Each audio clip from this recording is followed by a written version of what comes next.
First of all, my questions to Gareth. Gareth, here we are on the eve of another semi-final. The public is saying your teams are as unpredictable as Pep Guardiola, but you have the faith of a nation. How does that sound?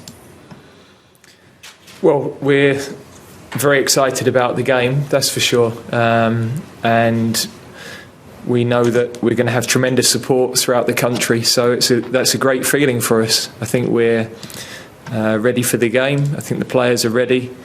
They've got tremendous experience now themselves, having been in this situation before. So I think our preparation's been calm, and we know we're playing a really good opponent. We knew that before the autumn. We knew even more so after the games in the autumn.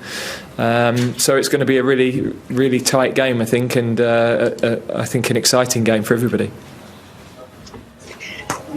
Also, Saka was injured for the last encounter. Can you give us a full update of your squad? And you have an option now of a back four or back three after such a convincing win. How big a dilemma is it whether you change tactics, how you evolve this side once again, or could you actually keep the same team?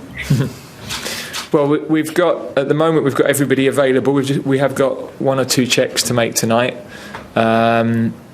In terms of the system, I think over the last 3 years we've always been flexible with our tactical approach. We always have to try to pick the right approach for the opponent. Denmark have been changing during matches, so they've got real fluidity with their selection, and we'll have to be aware of that during the game. I think the players are aware of that, and we've got players that make good decisions on the field now. They've got experience of coming up against different systems. They know how to counter those systems, and they know where to find the spaces. So it's great because we've been working together for quite a long time now, that we understand our own patterns of play, and it means that there's a consistency in the way that we operate, really. Harry, there's going to be extra fans in there, the greatest stadium capacity we've seen since the start of this pandemic. What do you hear in that dressing room? And we know in the past, and Pep Guardiola meant it as a compliment when he talked of a Harry Kane team, but I want you to tell me what you see in that dressing room, position for position, the men going out in this semi-final and their capability of booking a place in a final. Yeah, I mean, obviously we've got a fantastic squad, not just the team that play, everyone who's involved, everyone who's been with us throughout the journey. And obviously we've had great clean sheets in this tournament. Our aim is to try and get another one tomorrow night, of course. We've got great options all over the pitch. We've got great competition for places all over the pitch. So it gives the manager a great headache to have, and whoever's called upon on the day will go out there and do a job for the team. So, I mean, like I said before the tournament, we have a very strong squad, but it's about performing on the match days. And obviously there's a lot of talk going into this semi-final, and it's a chance for us to obviously go one step further than what we did in Russia in 2018. So it's a great opportunity for us to go and achieve that. Kasper Schmeichel says he has the greatest respect for you. There's nothing that he can teach his teammates about coming up against you, because everyone knows what a world-class striker you are. But he was asked what he felt of us singing "It's Coming Home" in England, and he said, well, it hasn't. You've never won the European Championship, Harry. What's your response to that? Yeah, well, obviously we have a great opportunity to do it this year. We're not taking Denmark lightly by any means. We know they're a very tough team. They've got some great players, and they're obviously a great unit of a team as well. So, he's right in terms of that. It hasn't come home in this competition for us, but we're in a great position where we're 2 games away. So it's important that our focus is on tomorrow night and about us and what we can do. And we know if we can get it right, then it should be enough to get us over the line. A question both to you and to Gareth for me to finish. You will put a special presentation, a shirt that you're going to hand over to Christian. For you personally, what will that mean, that he won't be in the stadium with you, that he's not with his team in the training ground? And Gareth, why was that important for England to send that message? Yeah, obviously I'm good friends with Chris, and of course it'll be sad to not see him there. He's a big part of their success over the years, and of course it was a terrible thing that happened to him. The main thing is that he's doing well, and he's obviously recovering well, and I'm sure he'll be rooting for Denmark more than he'll be rooting for me, for sure. So of course there'll be a presentation just to show our support from obviously all of us here at England. But of course, it'll be a shame that he's not there with his team.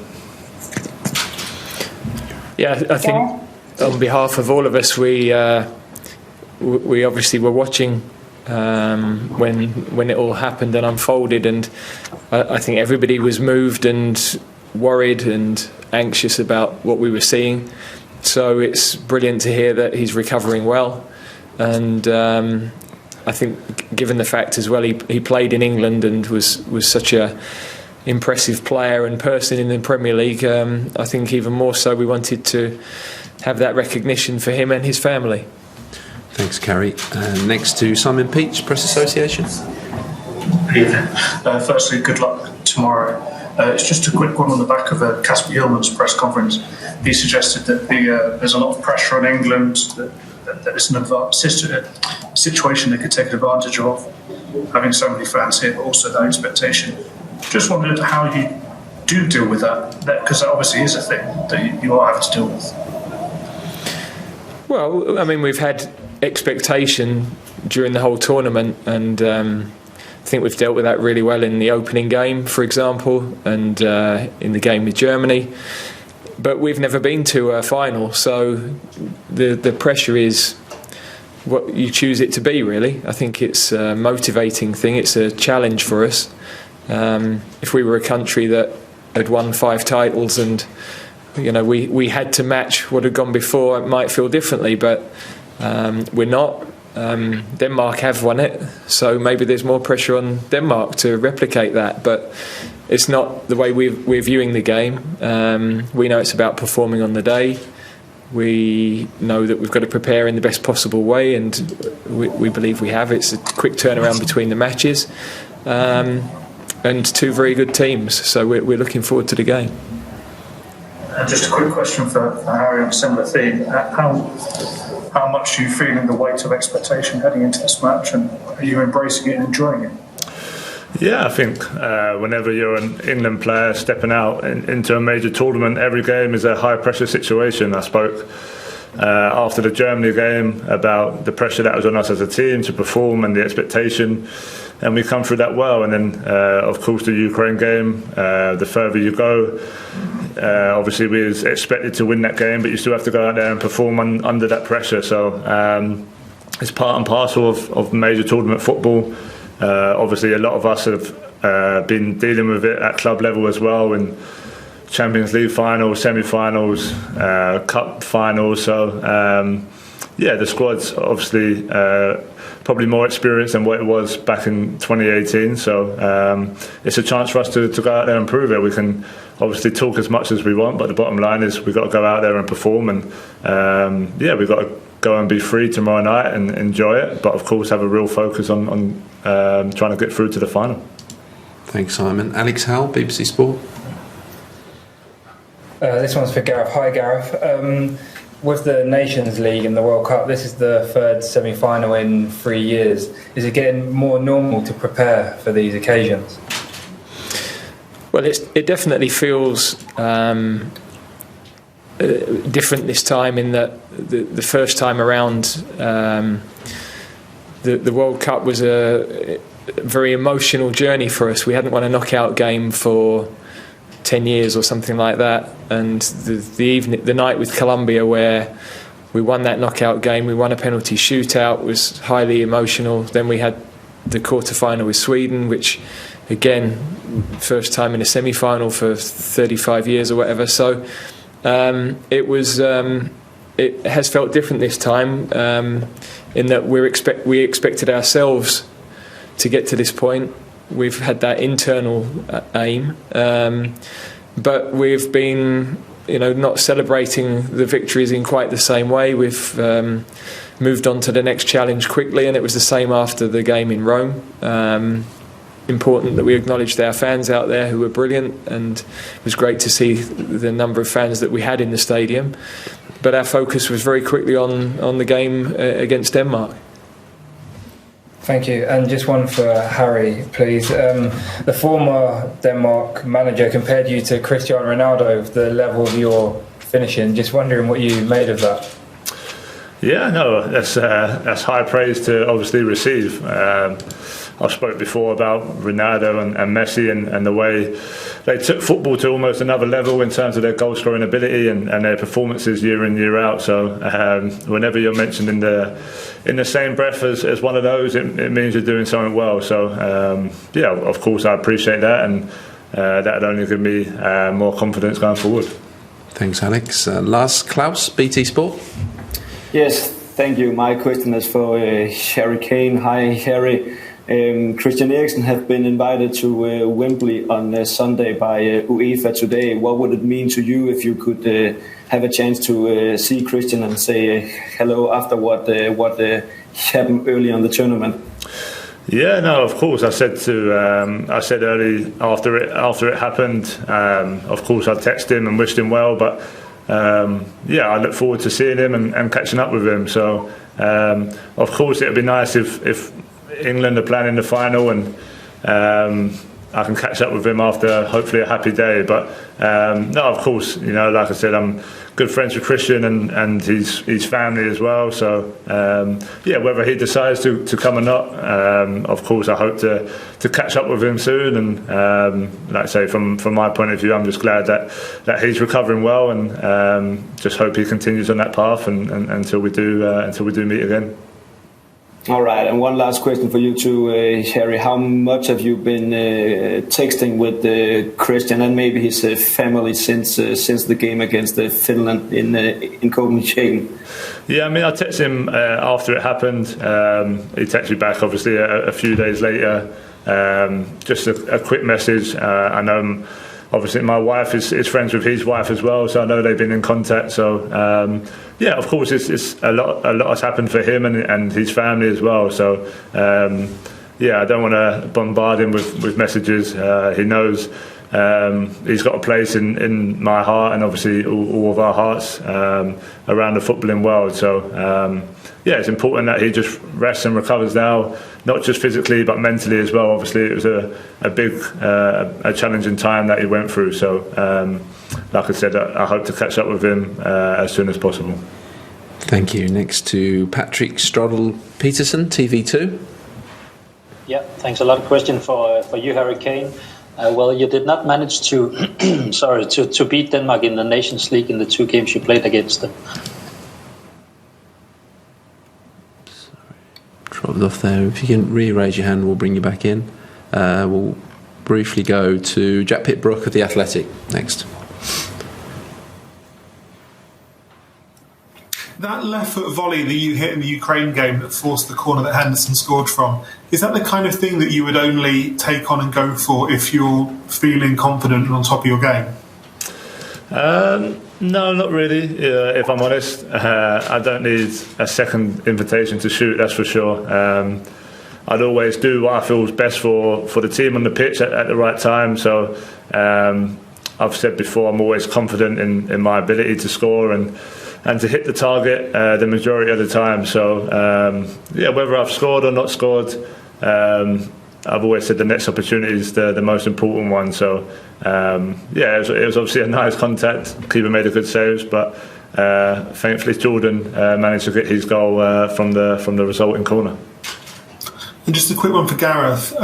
Gareth, after 5 games, 5 clean sheets, it feels like everything's gone more or less to plan on the pitch so far. Are you at all worried, or what have you done to help the players in case something does finally not go to plan tomorrow night, whether it's a goal conceded or a red card or something like that? Yeah, we are always talking about those sorts of situations, and not everything has gone to plan, that's for certain. But we do talk those things through, because you have to stay calm in those situations. And we've been in those sorts of situations before. We've had to deal with goals conceded. We've had to deal with late equalisers or going back to when we played in Scotland a few years ago, 1-0 up with 5 minutes to go, 2-1 down with 2 minutes to go. So the team are resilient in those moments. They know they have to stay calm. Our first game in the World Cup, we won in the 91st minute, I think, and we'd talked about it then. So you do have to come through all those things as a team on the journey to winning something, and I think the core group of our players have been through that, and they understand how we need to be in those moments. Thanks, Jack. Patrick at TV2, we're back with you now. Yeah, thanks a lot. Let's try again. Question for Harry Kane. You did not manage to beat Denmark in the Nations League the last two meetings you've had against them. What do you fear most about the Danes? Is it the togetherness, the team spirit, also after what happened to Christian Eriksen, or is it some actual strengths on the pitch? Yeah, I mean, like I've said before, they're a great team. They have some great individual players, but I think their biggest strength is it's them as a whole. Their technical ability, their mentality as a team. They're a tough side to break down, and they don't concede many goals. They don't. They score in a lot of games. So they pose a lot of good qualities. But of course, obviously, the two games in the Nations League were difficult. We was down to 10 men in one of those games, which made that game really difficult from our point of view. But we played well after that, and we reacted well after that. We just didn't have enough to obviously get a result on that evening. So that's stuff we can learn from and hopefully adapt from. Like we said, we're expecting a tough game, but we have enough belief in this squad and enough ability in this squad that we feel if we get it right on the night, then we should be able to win. Also a question for Gareth Southgate. Well, obviously you've had a bad experience at Wembley at a Euro semi. How much of a revenge is it for you tomorrow to go back there and maybe could bring your team to a final? It's not about what it is for me. It's about what it is for the players, all of the staff, and for our country. So we don't have as good a football history as we like to believe sometimes, and these players are making massive strides and breaking barriers all the time, and we've broken barriers in this tournament, and we have another opportunity to do that tomorrow. We've never been to a European Championship final, so we can be the first, which is really exciting for everybody. We respect the Danes. I obviously am old enough to remember them winning it and watched that tournament, and I watched them going back to the World Cup in 1986. Was the first Danish team I remember, with Preben Elkjær and Laudrup and Søren Lerbu and Jesper Olsen. So I've always been a fan of the players that Denmark have produced. I think their football is incredible, the individual players, but also the teams they've produced for the size of the population that they have. So I have some good friends there involved in football in Denmark, and I have great respect for their system. Thanks, Patrick. James Robson, Evening Standard. Hi, Gareth. This is obviously a very young squad you've got here, and you've talked about this being a process, but at the same time, this is now back-to-back semi-finals, 3 semi-finals even. I wonder what that balance is with you on two fronts, really. On the one hand, is this just the start and there's better to come that we should be expecting, but also getting into the players that these chances don't come along very often, despite what's happened in the past few years? No, you're absolutely right. I think we believe that this squad can get even stronger as they gain even more experience. But you can never determine in tournaments how things are going to play out. There are lots of random events that happen in tournaments, and when you get to the latter stages, you recognise that these are the moments you have to capitalise on. So we're English football, in terms of the young players that are being produced by our academies and the experiences they're having, the success of our junior teams is breeding confidence, and the young players that are here, it's great for them to experience a successful run in a tournament where they're going to realise that for them will be the benchmark, and that should inspire them in the future as well. But for this team, you never get the same group of players together again. That's the way it works. So for this particular team, this is their opportunity, our opportunity, and we want to make the most of that. When you took over, we know the state of England were in at the time after the last Euros. Did you believe that you could be a trophy-winning manager with England? You've spoken just a few moments about we think our record's better than it is, or think we've been a better team than we have been in reality. So anyone coming into that job to actually believe you could win a trophy as an England manager, that a lot of people probably think you're out of your mind, really. Yeah, I think so. Did you? We've always tried to build step by step, because you can talk about winning things, but until the team have evidence of what's possible, then it's hollow, really. And at the start, how could we really have confidence in what we might do in Russia, for example, when we hadn't been regularly beating any of the top teams? We had lost away in France before that. We'd lost to Germany in friendlies. So the evidence wasn't there to build genuine confidence. You always have hope because you've got good players, but there were a lot of hurdles to overcome. This team now have the experience of Russia, and since then wins in Spain, a win against Germany the other week, a win against Belgium in the Nations League. So we're getting more consistent in those big matches, and therefore there is more evidence and more belief, and we know that there's still a step to go to be consistently beating those top teams and going on the sort of run that Denmark have only lost to Belgium, and the game with Finland, which was obviously a unique experience in the last couple of years.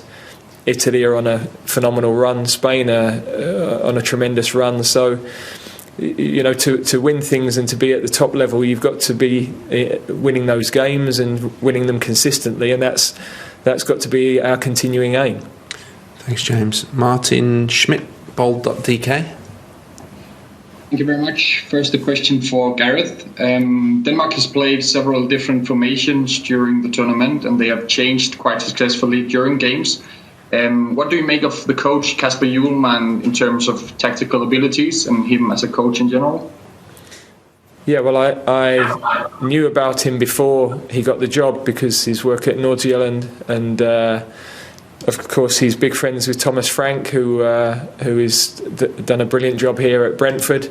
So I knew that his teams were always tactically adaptable, and they've done that in this tournament, not only from match to match but during the matches as well, and they have versatile players to be able to do that. Obviously Andreas Christensen is the main one who's been involved in those tactical changes. So that's modern football now. That's high level football. It's teams.